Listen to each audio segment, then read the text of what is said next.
दिव्य भारत के निर्माण की सौगंध लेते हैं।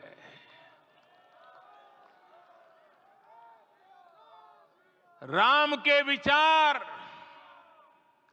मानस के साथ ही जनमानस में भी हो, यही राष्ट्र निर्माण की सीढ़ी है। साथियों, आज के युग की मांग है कि हमें अपने अंतःकरण को विस्तार देना होगा।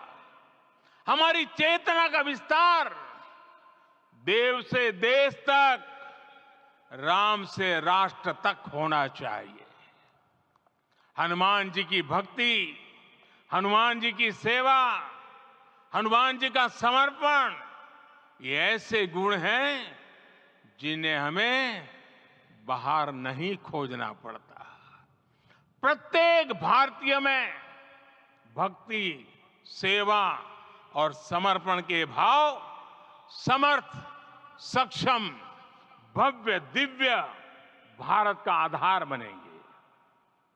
और यही तो है देव से देश और राम से राष्ट्र की चेतना का विस्तार।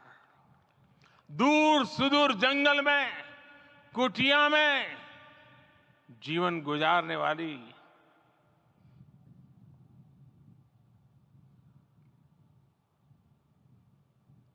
मेरी आदिवासी मां शबरी का ध्यान आते ही अप्रतिम विश्वास जागृत होता है। मां शबरी तो कब से कहती थी, राम आएंगे।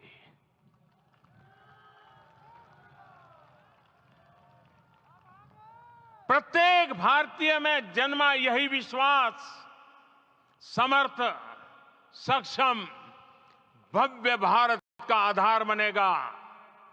और यही तो है देव से देश और राम से राष्ट्र की चेतना का विस्तार।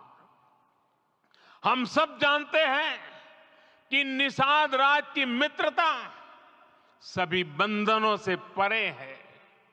निषाद राज का राम के प्रति सम्मोहन, प्रभु राम का निषाद राज के लिए अपनापन कितना मौलिक है। सब अपने हैं, सभी समान है।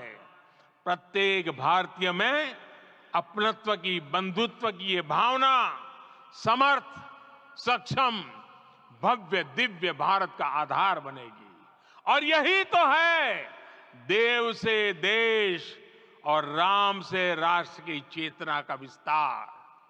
साथियों, आज देश में निराशा के लिए रत्ती भर भी स्थान नहीं है। मैं तो बहुत सामान्य हूं, मैं तो बहुत छोटा हूं, अगर कोई ये सोचता है तो उसे गिलहरी के योगदान को याद करना चाहिए। गिलहरी का स्मरण ही हमें हमारी इस हिचक को दूर करेगा, हमें सिखाएगा कि छोटे